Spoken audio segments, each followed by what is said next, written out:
Dekker. Ja, dank u wel, voorzitter. Collega's, het is al aangehaald. De Europese Commissie heeft gisteren haar lentevooruitzichten bekendgemaakt, waarin dat ze haar visie heeft op de economische toestand in België en Europa. Voor België is dat een rapport met goede punten en minder goede punten. Positief is dat de Europese Commissie bevestigt dat in België vorig jaar en ook de komende jaren de overheidsuitgaven dalen, dat de belastingen dalen. Collega's, dat zijn geen indianenverhalen, dat wordt bevestigd door de Europese Commissie. Tweede punt is dat de Europese Commissie bevestigt dat de werkloosheidsgraad in België zal dalen van 7,7 naar 6,5%. Van 8,5 naar 7,7, excuseer. Die werkloosheidsgraad daalt, mede dankzij private jobcreatie. Private jobcreatie, collega's, dat zijn jobs, dat zijn mensen wiens koopkracht zal toenemen, dat zijn mensen die geen uitkering meer zullen trekken, geen belastinggeld meer zullen kosten, maar belastinggeld zullen opbrengen. Ook dit is een zeer goed cijfer. Maar desondanks die goede maatregelen blijft begroting nog een uitdaging. Om tegen 2018 die begroting in evenwicht te krijgen, zullen nog zeer zware maatregelen nodig zijn. De Europese Commissie wijst een van de oorzaken aan, namelijk de tegenvallende economische groei, die nog negatief bijgesteld werd na die dramatische aanslagen van 22 maart.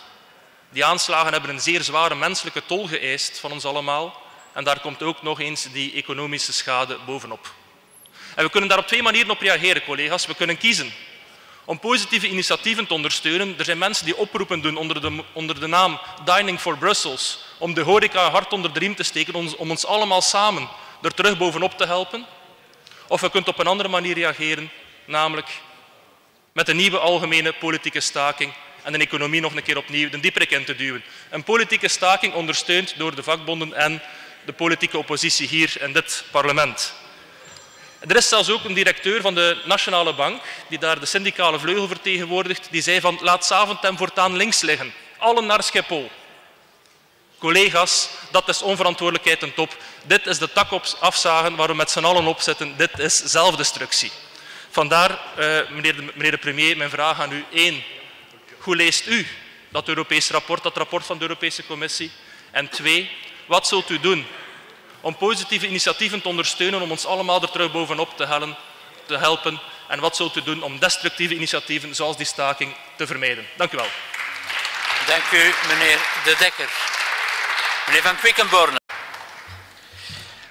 Monsieur le Président, chers collègues, merci pour les différentes interventions. Et d'emblée, je veux indiquer que, de mon point de vue, la Commission est dans son rôle et le gouvernement est dans son rôle. Et j'explique quelle est la situation. D'abord, contrairement à ce que certains ont tenté de suggérer dans les questions, il s'agit ici de la mise à jour des prévisions économiques. Il ne s'agit pas encore d'un document très important que nous allons recevoir dans quelques semaines, peut-être à la fin du mois, qui est le rapport spécifique par pays, qui lui renforcera un certain nombre de commentaires et d'appréciations sur la situation exacte dans laquelle nous nous situons.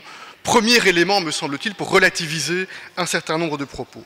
Deuxième point, 0,25%. Dat is de cijfer van de commissie. Er is een zeer belangrijke punt. We hebben gepleit, geen verrassing, we hebben dat duidelijk gezegd, we hebben gepleit voor de budgettaire oefening een paar weken geleden voor een vorm van neutralisatie van een deel van onze uitgaven voor asiel en voor veiligheid. We hebben een positief, een constructief dialoog met de commissie gevoerd wat dit betreft. We hadden al, dat is niet nieuw, een positief bericht gekregen wat asiel betreft. Vandaag, we hebben een brief van de commissie gekregen, van Pierre Moscovici. Hij bevestigt dat principieel onze redenering voor de neutralisatie van de uitzonderlijke en niet recurrente uitgaven voor veiligheid kunnen de facto geneutraliseerd worden. Pour être très clair, ça veut donc dire que quand on nous dit 0,25, mais que dans le même temps nous recevons une lettre qui reconnaît pour 0,3, 0,25 plus 0,3, 0,3 étant les dépenses asile et sécurité, que notre raisonnement est correct, ça veut donc dire que l'on est à 0,55, qui est reconnu par la Commission comme étant l'effort réalisé. C'est exactement ce que l'on a dit au moment du contrôle budgétaire.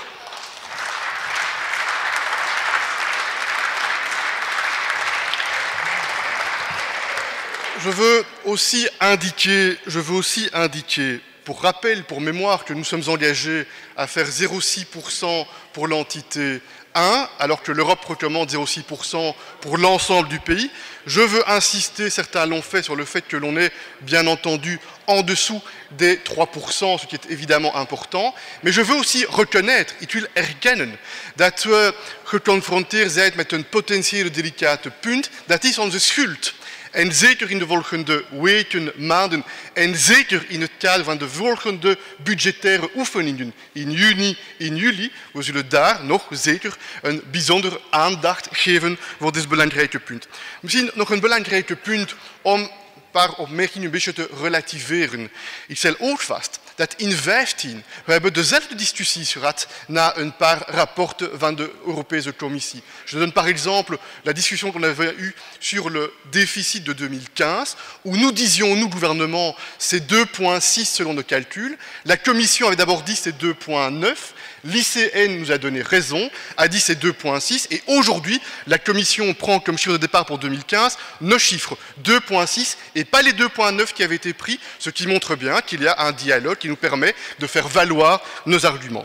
Bon, enfin, je veux tout de même conclure politiquement sur un certain nombre de points importants qui ont été mis en évidence. Ce gouvernement est au travail et nous assumons nos responsabilités et nous sommes sur le bon chemin. Le nombre de faillites n'a jamais été aussi bas depuis les 10 dernières années, c'est la réalité. Des dizaines de milliers d'emplois sont en cours de création, c'est pas moi qui le dis, c'est la Commission européenne, c'est le bureau du Parlement qui le dit. Troisième élément, j'entends, on appauvrirait les Belges. 100 € en moyenne pour les bas et pour les moyens salaires. Bevestiging van het tarief.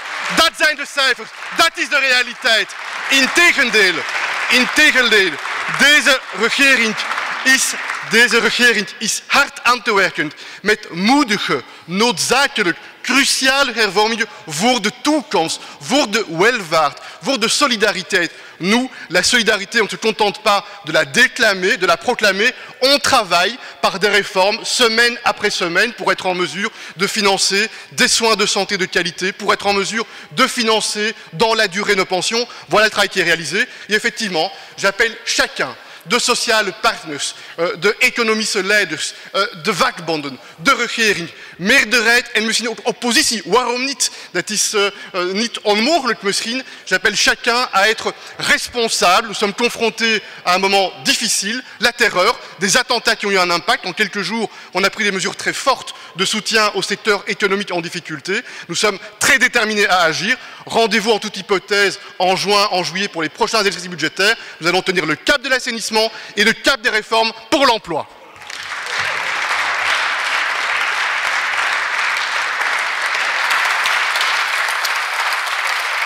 Merci, Monsieur le Premier ministre.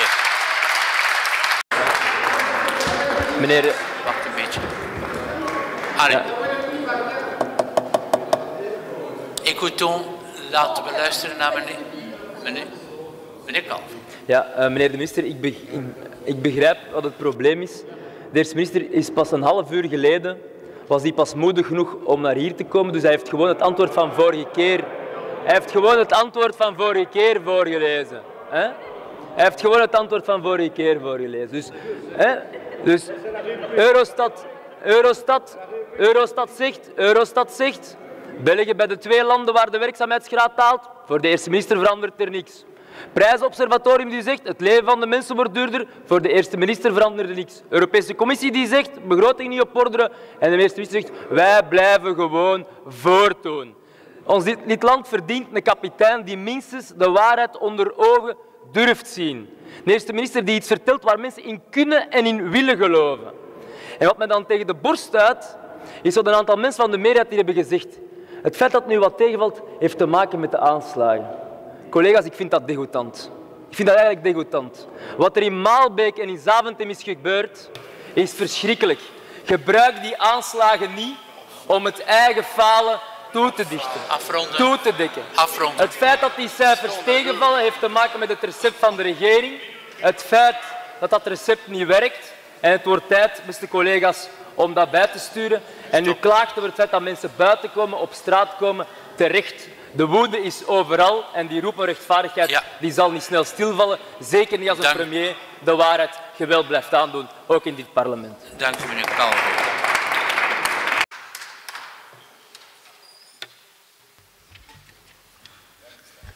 Dank u wel, voorzitter. Dank u wel, meneer premier, voor uw antwoord.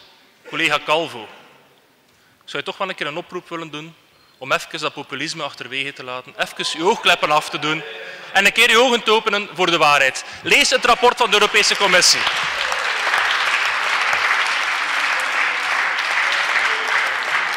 Begin met het rapport van de Europese Commissie te lezen en de cijfers over de werkloosheid correct te citeren. En doe misschien ook een keer een wandelingske. Kom een keer buiten. Kom een keer buiten, meneer Calvo. Doe een keer een wandelingske in Brussel. Ga een keer gaan kijken in Brussel hoe dat de economie, hoe dat het toerisme in Brussel op zijn gat ligt. Niet alleen in Brussel, ook in andere steden heeft onze horeca het bijzonder moeilijk. Het toerisme ligt op zijn gat. Je kunt niet doen alsof het dat geen impact heeft, meneer Calvo. Ontken die zaken niet. Wees voor ene keer eerlijk.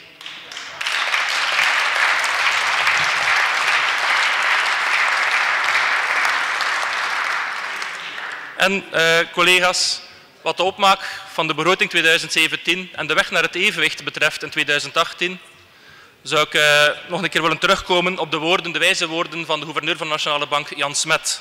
Die zei er bij de voorstelling in dit parlement van het jaarverslag, die zei, kies niet voor de gemakkelijke weg van de belastingen, zoals hier vandaag voorgesteld door mevrouw Temmerman, maar ga verder op de weg van de saneringen, de hervormingen, de moderniseringen. Dat is de enige weg vooruit. Dank u wel. Dank u, meneer De Dekker.